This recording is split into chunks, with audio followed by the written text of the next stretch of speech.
Nice. Well, we'll go sit up in the front.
You're good. Okay. The one on the left is for this. Okay. All right. Well, I'm going to start by saying I'm super nervous. Might be sweating a little bit. All right. Well, so we're here because my mom is no longer in this world. So Norma Lee Tucker, born June 14th, 1948. The reason for the non-traditional service, I felt like I wanted to say a little bit about that. So when my mom was 12, she lived in Kansas City, and her dad died. He was in the military at the time, and she rode a bus by herself from. She rode a bus by herself from Kansas City to West Virginia to go to her dad's funeral, where her dad was buried on her 13th birthday. And as you can imagine, when you're 13, birthdays are pretty important. And no one wished her happy birthday because everybody was really sad and mourning the death of my grandpa. So that made a huge impact on her. That stuck with her entire life. And so she was adamant that she wanted her death to be celebrated. She wanted children. She wanted running, screaming, crying babies, people dancing, people laughing, and people celebrating her life more than she wanted anyone mourning her death. She also told me that if I didn't file, because, we had lots of conversations about it, and I would say to her, Mom, that's weird, I don't want to do that. And so she made it known that if I didn't follow her rules, which were written down on paper, that she would hunt my kitchen. And if anybody knows me, I love to cook and I love to bake. And so she made it very clear that if I didn't follow her rules about her funeral and play the songs that she chose and wear the colors that she chose, she was going to hunt my kitchen. So here we are, listening to "Oh, Black Betty." My brother David, I have one surviving brother, and my brother David couldn't be here today. So I reached out to him and asked him if he wanted me to say anything on his behalf.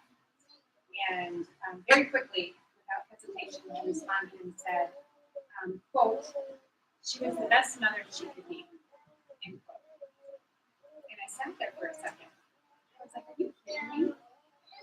I have agonized for weeks about what to say up here and how to capture her essence. And I was going to say the right thing or the wrong thing. And, but I guess when he was admittedly the favorite child, he can get by with that. He doesn't have to do a lot of work. And I do know that the reason I've never been considered for the favorite child is because I have basically the same stubborn streak that my mom has. So I wasn't.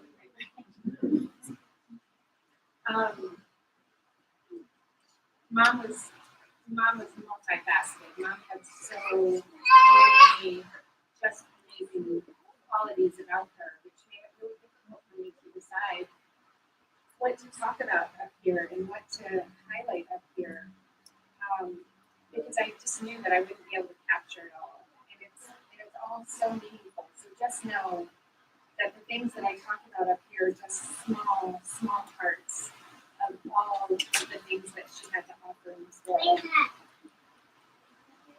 I think the thing that stands out to me the most when I was putting the pictures together, when I was just spending the last month with her and listening to stories from all the people that lived in the building, she was just incredibly generous and kind and loving. She was generous almost to a fault. She would sacrifice herself for anyone. She was so giving.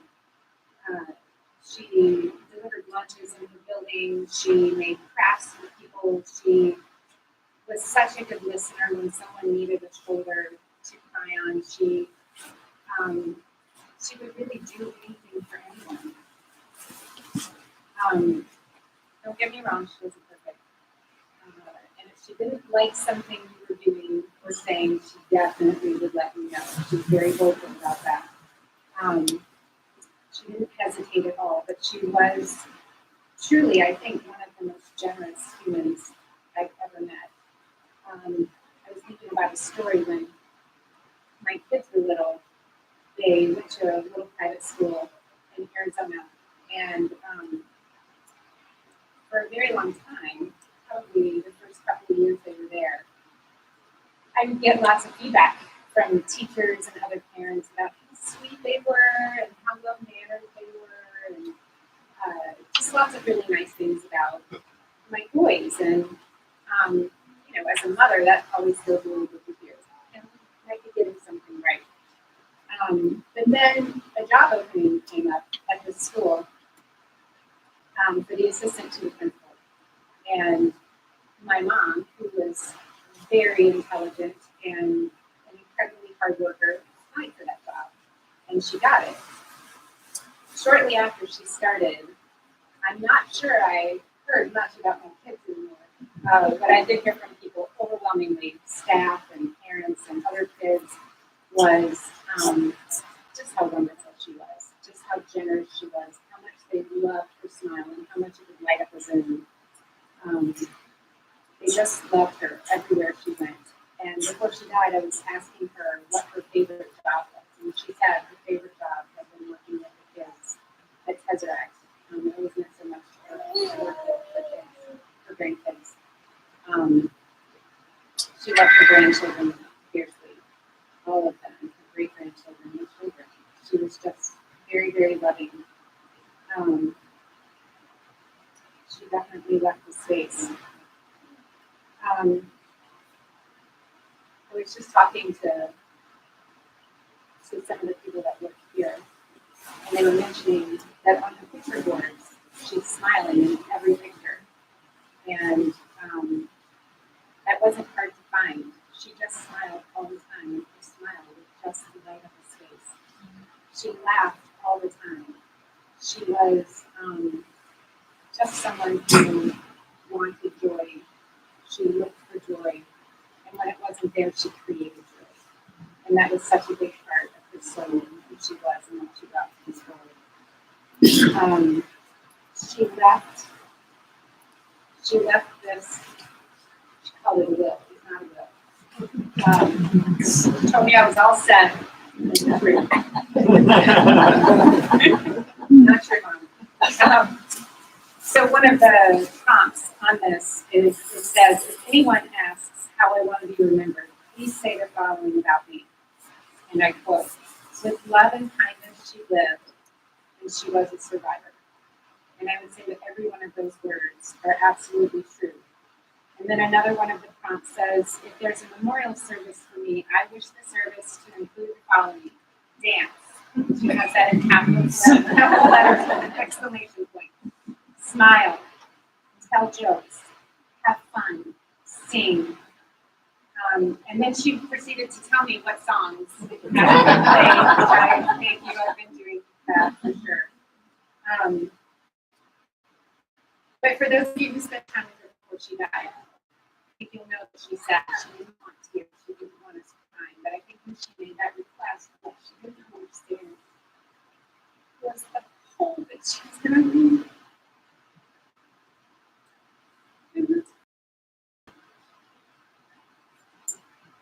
I don't think she knew her value. So what I will say is cry if you need to cry, because I don't know how you wouldn't cry. But you also should honor her by finding the joy in the laughter and the dance, because that's what means the most to her. And I love her and I miss her.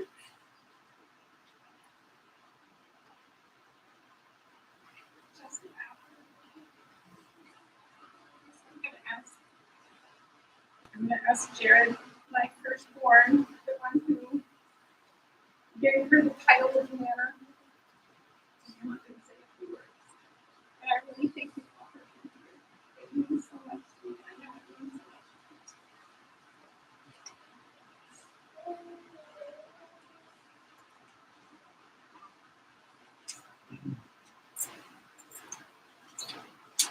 Hi. I worked last night, so I'm going to 2 hours of sleep, so bear with me if I'm all over the place. So I'm just going to share a few memories of Nana, and I think they just kind of tell the type of person she was. Some of my first memories are when my younger brother Connor was sick as a kid, so Nana would take me to she'd take me bowling, take me to just places, she spent a lot of time with me.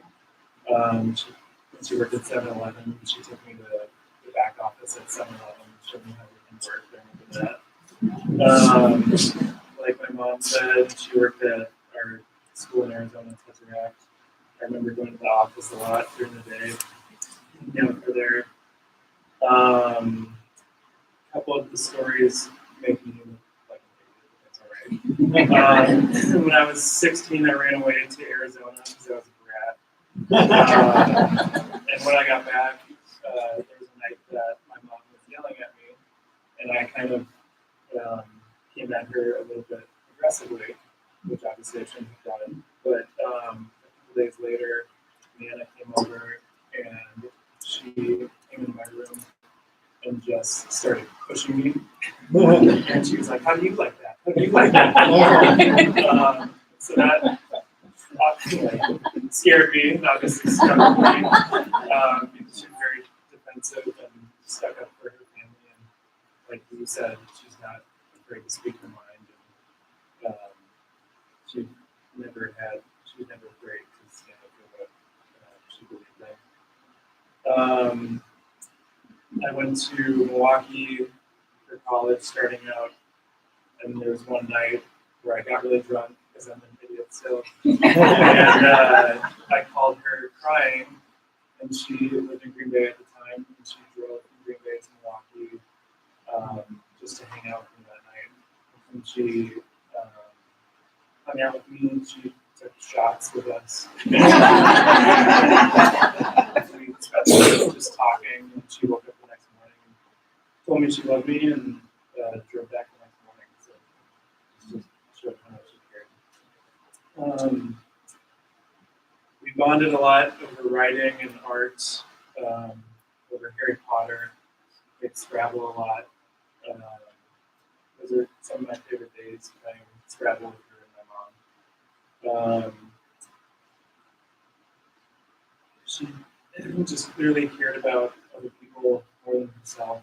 Even I went over to my mom's house. This was 2 nights before she died, and Mariah, my wife, and I went downstairs, and we saw her. And the first thing Nana said, she just started apologizing for something. She was like, "I'm sorry for," and we just started crying. And we're like, "You don't be sorry for anything. You can be selfish for once." And still, even 2 days before she died, she was just thinking about other people. Even when Mariah and I were talking about whether or not we should bring the kids here, because we didn't know if they'd interrupt in 2 and 8 months, so far they're being okay. We were like, Nana would have wanted them here because she wants everybody to be themselves. And, she doesn't care if they're loud or she doesn't care. She just wants people to be themselves, and that's what she loved. And I think she set a pretty high example of that we can all kind of live up to, which is be yourself, love people more than yourself. And one thing that matters is just caring about people.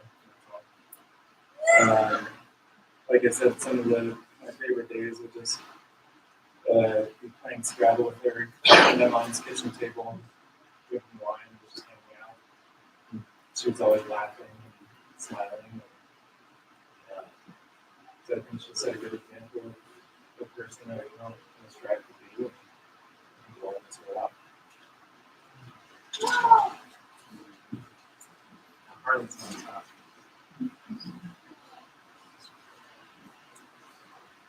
When I remember being my mom, the most prominent thing was her smile. As every child did. It was a smile that conveyed joy, passion, just endless love.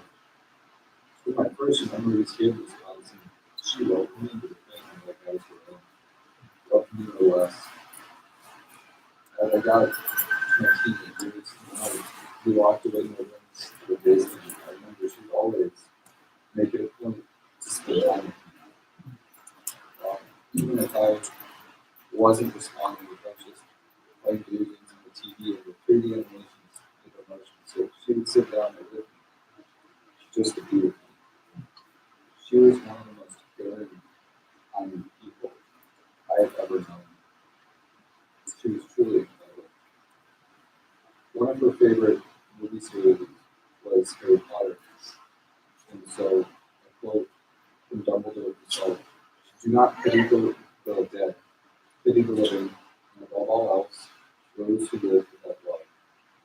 And that cannot be said for me. She had boundless love and courage.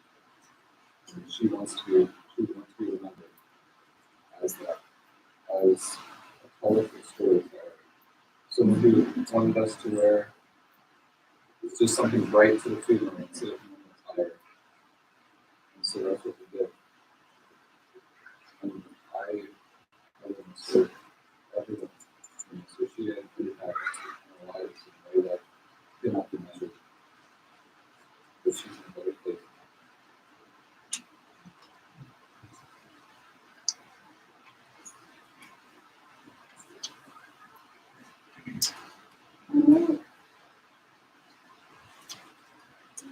Hi, everybody. It's large print, so don't worry. I'd like to thank everyone all for coming today and for all the love and support that you've provided to Norma, all the family and friends that knew her, to love her was to know her.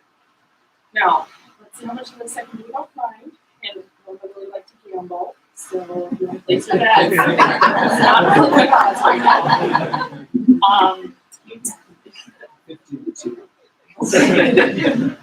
How much were sobs? All right, I've been asked, how are you related to Norma? And that's a very complicated question. I'll tell you, she is family. We met almost 20 years ago, so don't figure out how old I am, because child labor laws, which didn't but I was in nursing school, and she worked at a rural daycare as a health tech in the cardiac unit. And I was a nurse expert, the newest, greenest person on the floor for a while. Needless to say, we hit it off, and she was always so welcoming. So whenever myself was encountered as she always had the knack of pulling people into her tribe. I described her as my Green Day mom.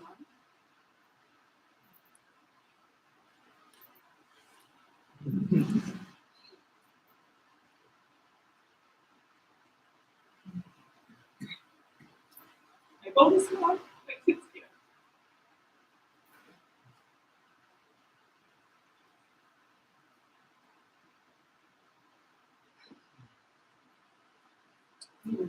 You're a help, Norma.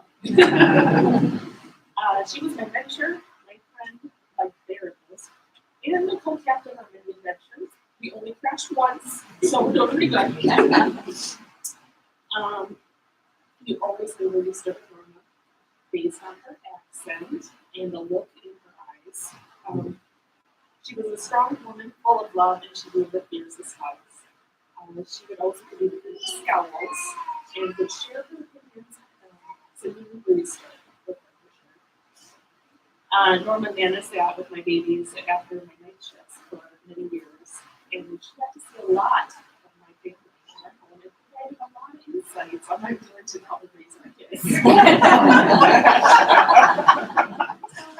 She loved her family, and she was always drawn to the children. Her love of the children, her grandchildren, great-grandchildren, even the kids in her grandparent program could never be doubted. Her apartment was full of cards and drawings and pictures and photos and everything you could ever imagine from her family, her extended family, and her children, everyone that she's met along the way.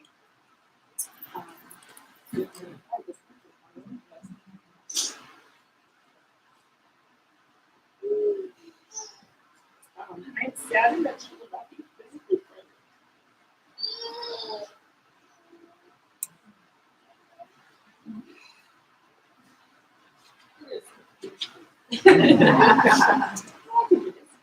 I'm sad that she's not going to be physically here to see my kids grow, my great-grandchildren grow. But we talk about her every day. It would be all the bugs and highlights and beads and papes and stickers and threads and buttons and beads. We have many art projects that we keep us going for a long time. Norma's faith was incredible. Like anyone, she had her share of sorrows and losses, but she never lost her love for God. She believed in angels, as evidenced by the amount of books and reads in her apartment. She was certain she was going to be reunited with her family and friends, especially for some things. I know that people say spirits and signs when they're around, and they wonder what kind of signs she was going to need. Then I hear her voice, Patty and Knucklehead. You don't need a sign to know I'm around. It's easier to play the voice of Norma than literally Alzheimer's. She is all around us. For me, she's present when I drink her gifted coffee muffins day. Sitting by the bonfire with one of my husband's bloody Marys that she loved. She's with my kids when we snuggle on the kids, and when we practice the markers, painted things. I do hope that she starts me a little lottery ticket. Or the answers to the crossword puzzle that I just can't get. Or the deal bonus. 6 prize. Okay. She's probably going to be there when I find time to work on one of our many puzzles that we bought that I still storing in the basement. We'll get to it one day. Those 1,000 pieces. But ultimately, I hope that you all have those moments when you feel her presence. I hope that you can remember the good times and the adventures that you shared with her. She was a great lady, and she'll be missed by so many people.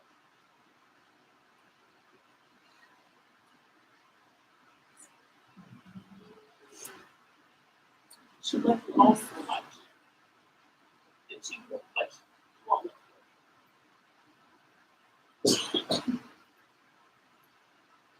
Anyway, I would like to thank the Christians, the artisans, the symphony community, feel part of the family. You know, not with love, but with family. And I'd like to thank you all for the opportunity to share. I think it's a nice speech of yours. From camera, all right, so everything for office up after me.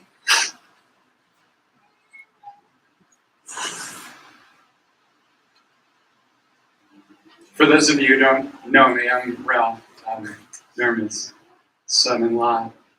When you first walk into her apartment building, and I see a lot of her friends here, and you look to the right, there's a common room, and above the doors of the common room is a sign. And the sign says, "In the world where you can be anything, be kind." And that was Norma. That sign captured her soul beautifully. First time I met her, she and Dawn joined us with a group of friends, and she's the life of the party. She still is. She was then, and she let it be known early on that she wanted her daughter to be taken care of. Dawn was beautiful then too, as she is now. And Norma made a big show that first night of saying, "Oh, so tired. I'm gonna have to drive home. Can anybody take Dawn home?" And I was like, "Oh, I could be that person."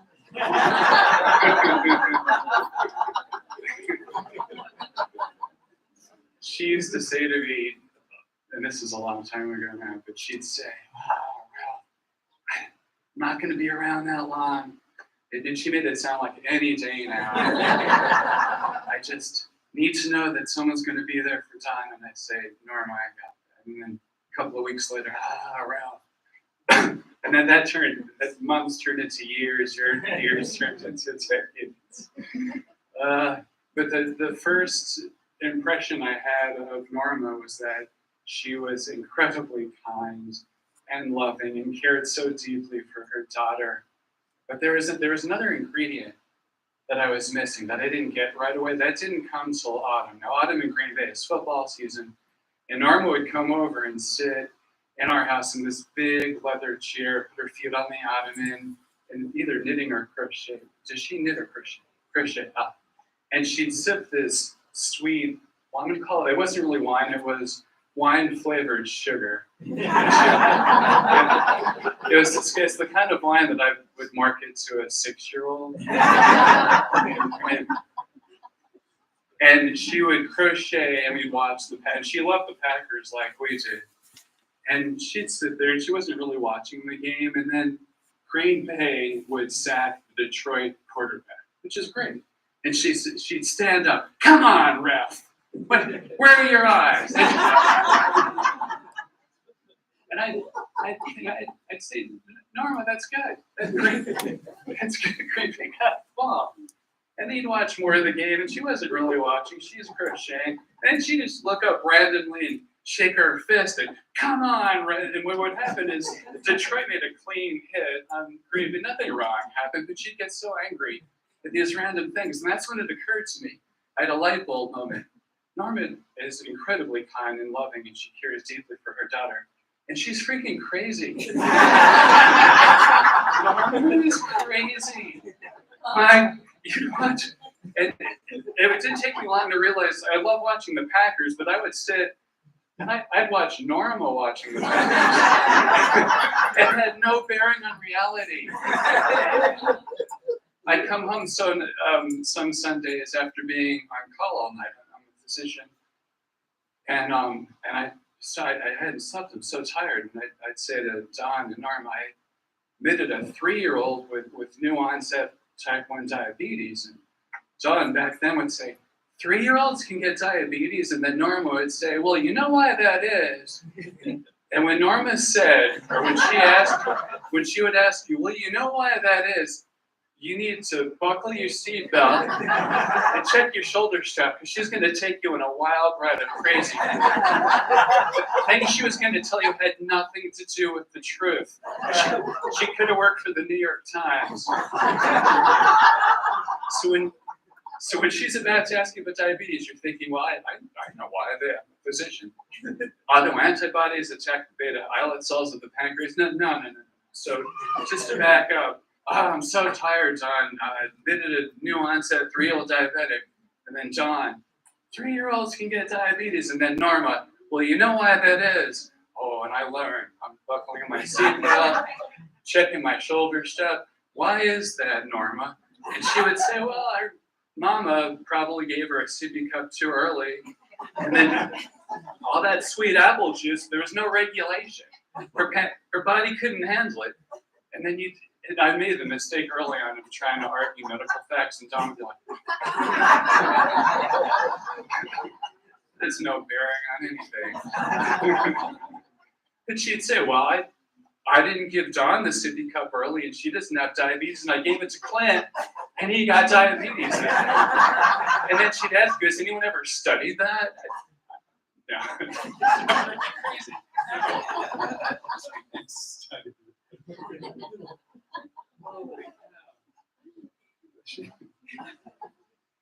And she, as we've heard, she loved the Harry Potter stories. And for those of you who don't know, Harry Potter features a group of kids. They're wizards. They have to face an ultimate evil wizard by the end of the series. Her favorite character was Hermione, a girl who came from non-magical parents. And there was a really dirty word in the Harry Potter series for characters whose parents were not wizards. And they were called mudbloods. And she loved Hermione because Hermione grew up in a non-magical childhood, but was able to use just wit and hard work and became a brilliant wizard. And she loved that series. But I wanted to out crazy Norma. So I tried to get to her from time to time. And she was sitting in her leather chair, sipping her wine-flavored sugar, reading Harry Potter for the billionth time. I'd say, hey, Norma, you know, it strikes me about that Hermione, she's a real mudblood, isn't she? And she put the book down. Now, Ralph Artist, I know you're trying to get at me. I know you don't mean it, but I don't like that word. And then other times we'd watch the movie series together, and I'd say, hey, Norma, I really hope Voldemort kicks Harry's butt this time. She'd say, Ralph Artist, I'm ignoring you on purpose. She moved into our lower level of her house to spend her final week with us.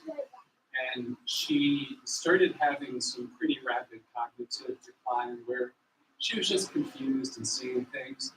And she hadn't seen Harley in a while. And he walked in, and she was so thrilled to have her grandkids come and spend her final moments with her. And she grabbed hold of Harley's hands. And she said, now Harley, she's going to give him a talk. And she had been exhausted all day and really hadn't interacted with us. And we were thrilled to see that she was engaging with Harley. And she grabbed his hands. And she said, now Harley, cars can crash. Confusing. Harley, buses go off the road. John and I were standing on opposite sides of her, and we're both wondering, where's this going? Like, even for Norma, this is crazy. And she fell asleep, so she just left that.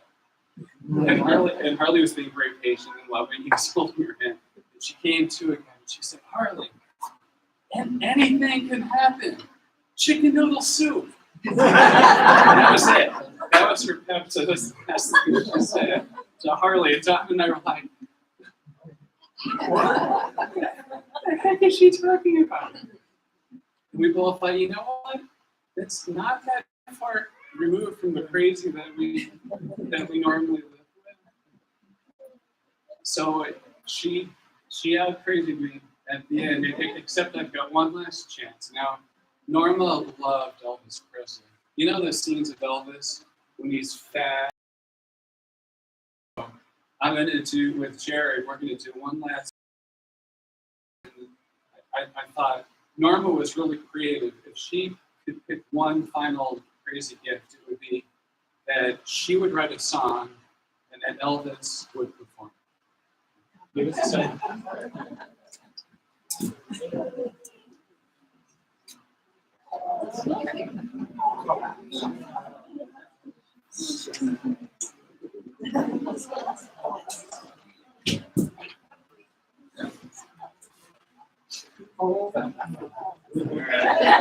This is supposed to be Elvis.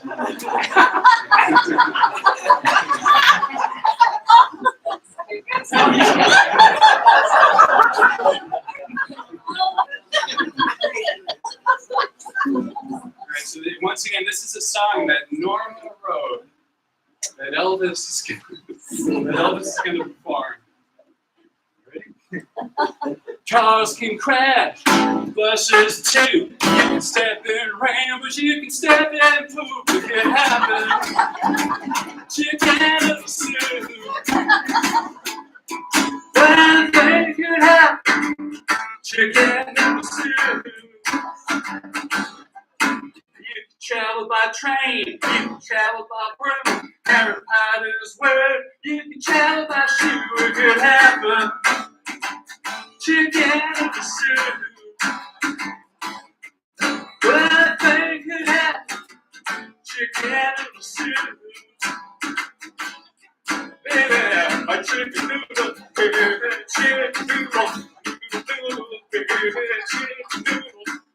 Noodle, baby, chicken noodle. Noodle, baby. One thing could happen. Chicken of the soup.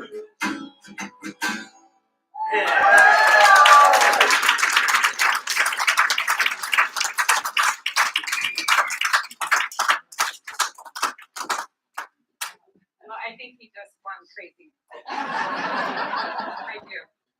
I don't know if you guys have noticed, there are some lyrics sitting on the chairs. So, my mom was born in Charleston, West Virginia. And anyone who has spoken a word to my mother knows that she has a very thick West Virginia accent that never left her. Her request is that her ashes be scattered in a mountain in West Virginia, and part of her is going to be buried next to my brother on top of the mountain in West Virginia. But I thought, she wrote in her own handwriting that we should sing and that we should find joy. So I thought we would have her exit with all of us singing as loud and as joyful as we can. Take me home, country roads. And it doesn't matter if you're a good singer or not a good singer, you just have to sing from your heart. So they're going to cue up the music, and then we're going to belt it out.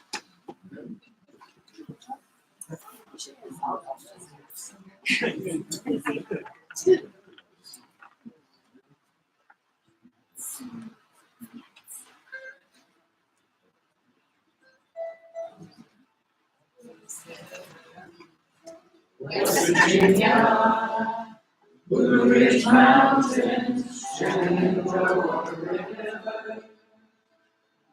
It's open, older than the trees, trees and the mountains, velvet like a breeze. Country roads, take me home to a place I belong. West Virginia, mountain on up, take me home. Country roads, my memories gather round her. Miners lady, sing the tunes for her. Dark and dusty, painted on the side. This is moonshine, teardrops in my eyes. country road, take me home to the place I belong. West Virginia, Mountain Mama, take me home, country road. I hear her voice in the morning hours, she calls me. Radio reminds me of my home far away. Driving down the road, I feel a feeling that I should have been home yesterday. Yesterday, country road, take me home to the place I belong. West Virginia, Mountain Mama, take me home. Country roads, country roads, take me home to the place I belong. West Virginia, Mountain Mama, take me home. Country roads, take me home. Country roads, take me home. Country roads.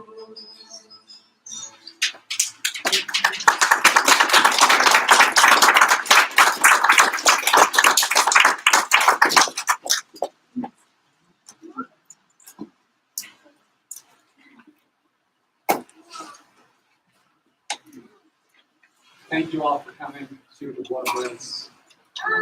She would have loved you all. Thank you.